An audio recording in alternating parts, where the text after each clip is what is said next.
Comment fait-on pour l'obtenir? L'ASH est versée par le Conseil général du département après une étude complète du dossier de la personne âgée et de la participation de ses obligés alimentaires.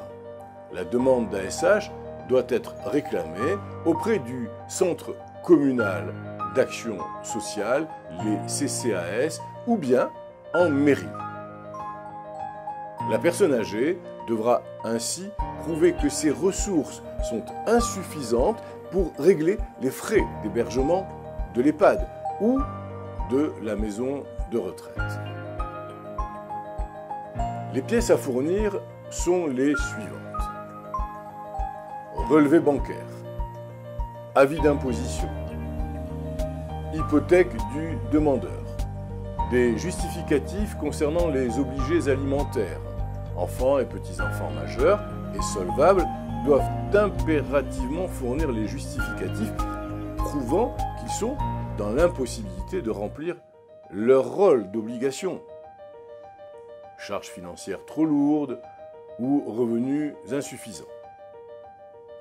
Il faudra également y ajouter toutes les pièces attestant, bien évidemment, l'identité du demandeur. Copie de sa carte d'identité, de son livret de famille, ainsi qu'un justificatif de domiciliation. Quels sont les montants alloués pour l'ASH?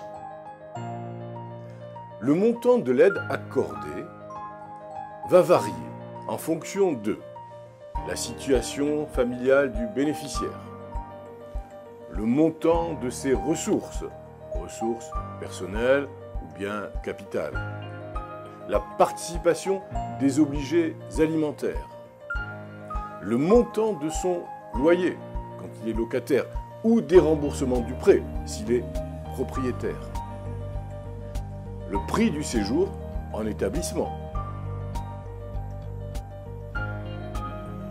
Après une enquête administrative, la commission d'admission à l'aide sociale décide d'accorder ou non cette subvention et détermine ainsi son montant. L'aide sociale est allouée pour une durée de 5 ans et sera ensuite soumise à révision. Dans le cadre d'un hébergement en EHPAD, 90% des ressources de la personne âgée seront versées à l'établissement.